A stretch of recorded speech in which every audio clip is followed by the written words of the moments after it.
Yo, what up? Good day, netizens. This is Ned Adriano. Kung bago ka lang sa channel ko, don't forget to subscribe. Also, hit that notification bell para lagi ka notified once may bago tayong upload. For today's vlog, magche-check na naman tayo ng panibagong unit. Nandito tayo ngayon sa New Nemar, Canlalay, Binyan, Laguna. Katapat niyang Rapide, tsaka Vivian. So ngayon, magche-check tayo ng mga entry level naman na request ng marami. Para saan ba yung mga entry level na motorcycle? Yan, alamin natin yan ngayon sa vlog na to. So without further ado, let's get right to it.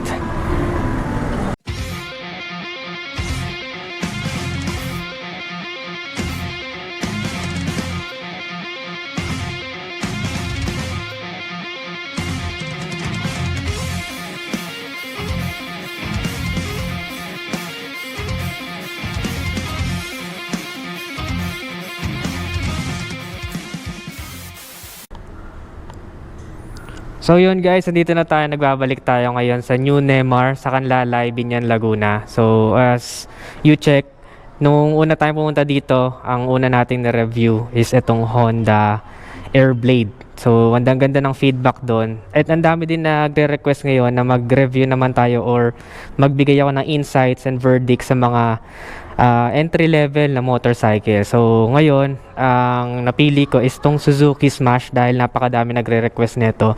Suzuki Smash 115cc, the number one best-selling leisure ng Suzuki. So ngayon, dito pa rin tayo, kasama natin sila Sir Sir Chris tsaka si Sir Bricks. Yan, pagka punta kayo dito, hanapin nyo lang sila, and napaka-accommodating naman nila, at maraming salamat dahil pinayagan nila tayo na i-feature tong mga motor nila dito. So yun, para saan ba tong mga ganito? Kasi marami na kasi ngayon sa mga motorista, to be honest, medyo maarte sa pagpili ng motor eh. Pero meron pa din at meron napipili or magsasama sa listahan nila ng mga ganitong klaseng motor. For me, actually, ganito yung una kong motor, yung mga semi-automatic. Diyan ako nagsimula. Ang kagandahan kasi sa semi-automatic, 'di ba? Parang pulido yung pagkakagawa, lalo itong Suzuki Smash. Kaya number one best selling 'to. Napakapulido ng pagkakagawa. Tingnan mo yung fairings nyo. 'Di ba? Etong isa is yung drum brake edition with the new decals. Tapos ito namang isa is yung may disc brake na. Dito. Ayan, naka disc brake na. Yun lang naman pinagkaiba nila. Magkano ulit yung price natin, sir? Yung drum brake po. Ang drum brake natin is 58,900. Itong natin, this drum na tinatawag nila is 61,900. 61,900. So yun yung SRP nila. So mamaya sir, tanongin ko yung yung installment, baka may gustong mag-installment. Yung kahit for 3 years yung down tsaka monthly lang. Ganun po. So ayun, balik muna tayo sa features habang chine-check nila sir yung installment prices. To be honest guys, I wouldn't mind going back to this kind of motorcycle. Sobrang compact nito. From point A to point B kaya kang dalahin. With that specific price point, malayo yung mararating mo. Ang daming, na-try ko na siya, personally na-try ko na siya before, and kayang-kaya siya pang long ride.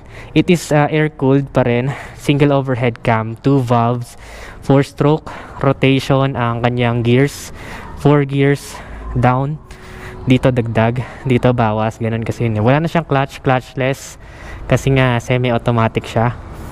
Tapos halogen pa yung kanyang headlight, halogen. Ito madaming colors to, yung drum brake editions. Ngayon magtataka kayo, Sir Ned, nasa era na tayo ng ABS, pero meron pa bang taong magda-drum brakes? Para sa akin guys, in this kind of motorcycle, hindi ganun ka big issue ang drum brakes. Kasi hindi ka naman dito magre-racing magmamabilis. 'Di ba? Hindi, ang recommend ko sa mga newbie, huwag niyong pipigain ng todo kapag nagbe-brakes kayo. Ang may recommend ko, lang, parang pitik-pitik lang. Kapag ka may sudden stops, ganun din. Sanayin nyo na yung sarili nyo sa mga ganitong motor na parang pitik-pitik lang. Alright, so from the gauge itself, kung makikita natin, straight up na panel gauge. Yung analog display pa. Meron siyang high beam, low beam na dito nakalagay. Meron siyang signal lights. Ayan, dito mo naman siya makikita kung magsi-signal lights ka. Busina naman dito. Tapos dito yung push start. Dito kung gusto mong i-on yung ilaw or headlight or i-turn off kapag umaga. Tapos bukod sa push start, in case mawalan ka ng baterya, meron na siyang kickstart. Napaka-importante niyan. Dito, ito yung rear brake niya. Para sa mga newbie para dinidetalye ko lang din. Tapos meron siyang gear indicator, neutral, 1, 2, 3, 4. Tapos fuel gauge niya, ayan. Speedometer. Kung usapang top speed ang nakita ko sa internet, umabot ng 120 kilometers per hour. Meron pang nakakuha ng 125. So, depende yung top speed sa driver's weight, sa condition ng kalsada, kung pa-incline, pa-decline, kung baku-baku ba yung kalsada. Depende yon. So, yung kanyang wheels is naka-rim type pa. Rim type, hindi pa siya tubeless. Pero ang maganda sa ganito, pwede mo pang off-road to. Yung ganyan na rim type. Maganda to pang off-road experience. Ibig sabihin, pag dumaan ka sa mga bato-batong kalsada, matibay to. Hindi to yung mababasag. Usually kasi sa mags, hindi siya advisable for off-road experience. Kasi maaaring mabasag yan. Pero matibay yung mags for city driving. Sa mga asfalto, sa mga city na kalsada. Pero ito, in case mapasaba ka sa mga bundok-bundok na mga lugar, off-road, pwede siya. Kasi naka-rayos. Ayan. Tapos, ang kanyang likod at harap, itong isa is both drum brakes. Wala pa siyang cover sa kanyang chains. Ito yung kanyang tapakan sa angkas, oh. Straight up, di ba? Kung ano yung dapat mong makita sa motor, andun siya. Tapos, ito yung suspension niya. Yung suspension nito, as I tried it, nasa middle side siya. Hindi siya ganun ka tagtag, hindi rin siya ganun ka stiff. Pang utility, pang everyday na motor talaga siya. Tapos, ayan, etong maganda. Meron siyang 8 liters na storage. 'Di ba? Sa mga gantong motor, mga manual, makikita mo kasi sa mga ganito, tangke agad eh.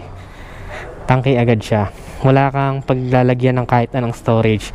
So, ang kagandahan sa ganitong motor is meron siyang storage, 8 liters. Kahit papano may lalagay mo dito yung mga kapote mo, hindi ka na magdadala ng bag, di ba? Hassle pa yon. Papel ng motor, may lalagay mo na dyan. Kung may bibilin ka man, siguro kapirasong grocery o sa tindahan bibilin ka. Very convenient na meron siya. Yung iba nga nagpapamodify pa dito sa ganito, oh. Yan, sa ganyan. Dito tayo sa kabila para maliwanag. Sa ganito is naglalagay sila ng sabitan dito. Yan, papamodify sila ng sabitan dyan para may extra baggage na pwede kang mailagay dito. Na actually, ako gustong-gusto ko talaga. Personally, gustong-gusto ko talaga yung mga ganitong semi-automatic na motor. Sabi ko, I wouldn't mind going back to semi-automatic segment kasi dito na-develop yung relationship ko sa motor ko dati kasi madali itong kuting-tingin eh. Isa pa is carb type pa. So sa mga tumataas ang kilay, nasa era na tayo ng FI. Ang kagandahan sa carb type is marami kang pagkukuhanan ng gamit. Marami kang, in case masira siya, madaming mekaniko ang may kabisado ng FI. So yun ang kagandahan sa kanya. And also, dahil semi-automatic nga to, is matipid siya sa gas. Hindi siya yung kagaya ng mga automatic. Halimbawa ito, for example, Mio Sporty. Hindi pa to FI, unlike Mio i125. Yung Mio Sporty na carb type, dahil automatic siya, medyo ang issue niyan, kadalasan, kasi ako nanggaling din ako dito sa Mio Sporty, nung unang-una kong pinang long drive, is medyo malakas siya sa gas. But unlike this one, ito is mas matipid na sa gas. Ang kanyang average fuel consumption is 47 kilometers per liter.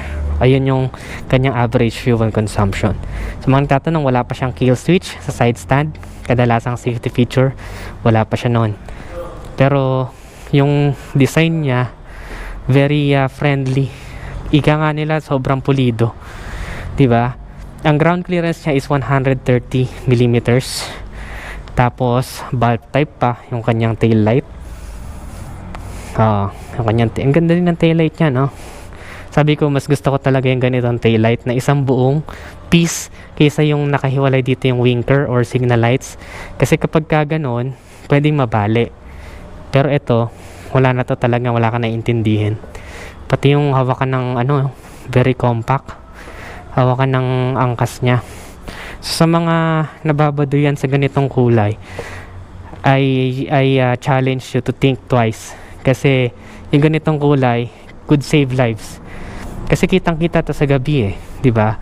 Kapag nagmamotor tayo, you want yourself as visible as possible. Kasi hindi naman tayo kagaya ng masasakyan na ang daming ilaw or malalapad. Parang gatuldok lang ilaw natin kapag sa kalsada. So yung ganitong klase ng color, masasabi ko na it could save lives. Kasi kitang-kita ka sa kalsada eh. At the same time, ang nagre-remind sa akin sa ganitong kulay yung mga sports car na na parang candy paint, no? Ito kasi pink eh. Ang ganda ng pagka-pink niya. Ayun, no? Smash.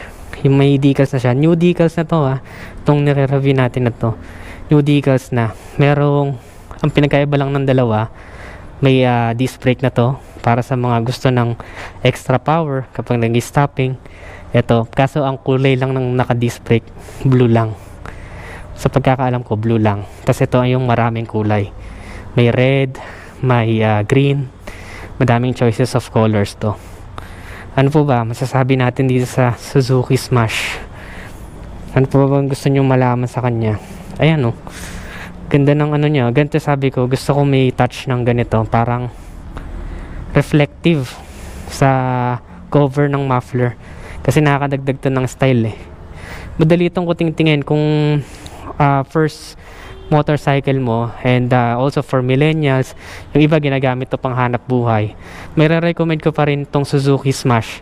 Wala siya ng mga fancy na specs na makikita natin sa mga bagong motor. Pero masasabi ko na kung practicality yung hanap mo, still Suzuki Smash dahil napakabenta pa rin ito hanggang ngayon. Ako, kung ito yung motor ko, magugustuhan ko pa rin siya. Hindi ka dapat mahiya kung ito pa lang yung afford mo.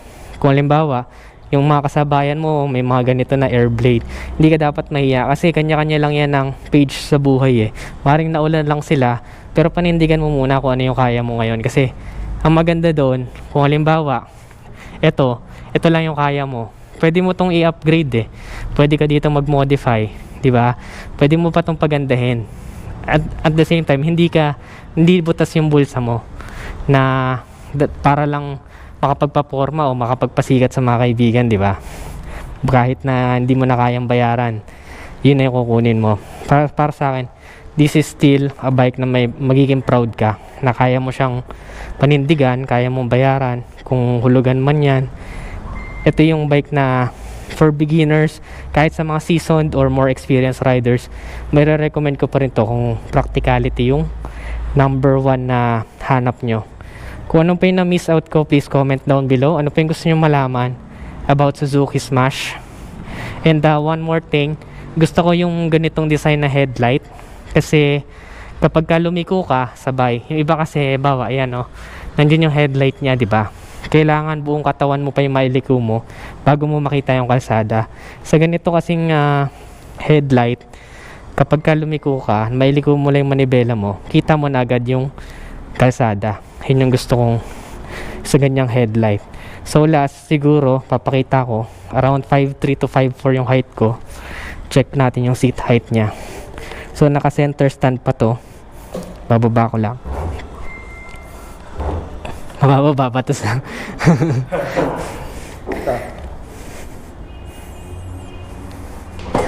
ayan. Salamat po. Ayan, so chinek ko. Ay, flat foot ako kung nasa unahan ako.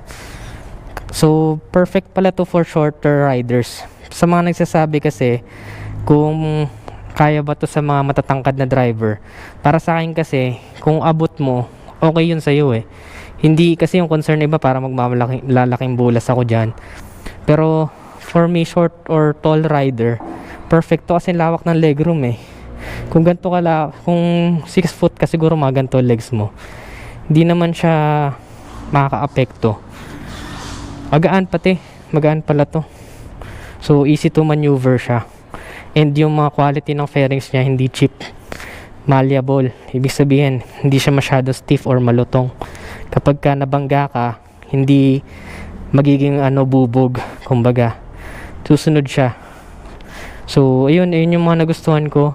Still a perfect bike for me this 2020. Kung ako man ay tight yung budget ko or kung sakali mang kailanganin ko mag-downgrade, I still recommend this Suzuki Smash. Gugustuhan ko pa rin siya. Very compact, agile, and nimble. Madaling isingit sa traffic. So, everything that you need for your first scooter or first motorcycle, nandito na. So, yun lang. Kung nagustuhan mo, don't forget to give this video a thumbs up. Subscribe kung gusto mo ng ganitong unit. Punta ka lang dito sa Canlalay, sa New Nemar, Binyan, Laguna. And for sure, magugustuhan mo din kung sakali mang isa to sa mga listahan mo na gustong bilhin as your first bike or maybe an upgrade or dagdag collection. Maganda. Ganda siya. Guys, hindi nakakahiyang dalhin to. Madasarap tong pormahan. To be honest, isa to sa choice ko. Suzuki Smash, isa to sa choice ko na bilhin. Kung sakaling magda-downgrade ako, okay lang ako dito. Okay lang to na ito yung motor ko. Hindi ako para mainggit sa ibang motovlogger na naka big bike. Okay lang ako kasi sumusunod lang ako sa facing ng buhay ko. Huwag mo i-compare yung page 2 ng buhay mo sa page 200 ng iba, ika nga nila. Diba? Kung sila naka big bike na, dadating ka din doon. Pero sa ngayon, kung ito lang kaya mo, be happy. Appreciate mo lang. Diba? Ako kung ganito motor ko, satisfied na ako. Sir, yun lang guys. And see you on the next vlog. Ano gusto nyo next natin i-review? Siguro next ko is yung Wave. And also yung marami ding nagre-request is yung Suzuki SkyDrive Sport 115cc. Ito yung bago. Comment down below. Comment your thoughts. Again, this is Ted Adriano. Always keep it cool and ride safe always. Bye-bye now. Sige, patingin po. Ito na, naka-record na ako ulit. So, habol lang guys yung installment offers nila. Sa this drum, 61,900. So, magiging down payment niyan is 3,500. 3 3.5. years, 3,082. 2 years, 3,893. 3.893. Tapos, 1 year. 6,327. Meron kaming rebates, 400 kapag may advance ka. Kapag advance. Yes. Kapag ikaw naman may tinatawag na updated. I mean, ibig sabihin dun sa mismong date ka nagbabayad. 200 yun. Pero kapag advance dun sa mismong date. Sa Nemar, okay. Doon, hanggang matapos ang kontrata mo. Kasama na din sir yung mga insurance, ganyan. Yes, so, galing lahat. All in yan. No hidden charges. Actually, to be honest, okay yung ganung deal. Kasi yung iba, meron pang mga hidden charges na may insurance ka pa palang babayaran. Kasi sinet mo na yung utak mo na ganito yung babayaran mo. Tapos biglang pagka pinoprocess mo na, may mga extra pa pala. So yung drum brakes edition. Offer kami ng 3.5, all in na yun. Wala na tayong plus registration. As in all in, binibigyan namin ng helmet. So papata kung updated ka, nasa around 2.8 something. Sa 2.8 something yun. Sa Smash, yung drum brake naman, ayan. So cash niya. Yung 3.5. Ito to. 3.5 ang down payment niya. 3.5 ba to? 3K sir? 3.5? 3.5 yan, sir. 3.5.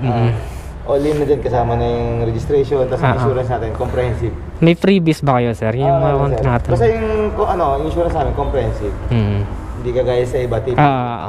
Yung iba. Pre-registration, full face helmet. Okay. Kasama na registration. Open face lang pala, open face. Yung half face. Sige po. Tapos sir, sa 3 years, 2,924. Kapag updated ka magbayad, less 200. Less 200. So magiging around 2,700, no? 24. Ngayon, meron pa kami isang para ma-avail mo yung discount. Naman yung pag nag-advance ka ng 1 month. Kumbaga parang isang buwan. Nasa 400. naman yung discount. discount. Nag-advance ka ng 1 month. Na magkano yung ibabayad mo ng 1 month? Sir, less 400, 2,524. Oh, okay. Yun din yung i-advance mo, 2.5 din. Ang galing, no? Pwede mo naman siyang gamitin. Pag wala ka ng pera, budget, pwede mong gamitin yung advance. Ang ganda din ng ano nila, no? ICC rin siya, sir. Huwag ka makapakinabangan talaga ng... Oo, ICC certified siya, no? Ang ganda ng ano nyo, ng... Hindi ko in-expect to, ah. Ganda to, ah. Sa iba kasi parang medyo, medyo nakakahiya. Oo. Parang nakakahiya yan, no? Sa iba nga, wala rin na... To be honest, oh, ang ganda, oh. Talaga yan, free of charge yan. Neymar cares. Hindi ka ito yung talagang magdadrive ka na lang, no? Kapag ka naglabas ka ng motor. Hindi yung Wala sa aming hidden charges na naidagdag sa insurance. Naka-clear visor pa siya, no? Ganda. Ganda siya. Hindi siya ganun ka, kapipitsugin kagaya ng ibang nakita ko na Yung paglabas mo, itatapon mo na lang. Paglabas mo parang, Yan, pwede mo gamitin ba? ayun. So, ayun yung niya, kung 1 year, 6,000 naman. So, kung papatakan limbawa, ang kaya mo lang is 3 years, tapos 2.7 para dun sa drum brakes, or kung medyo maarte ka, disc brake, around 2.8.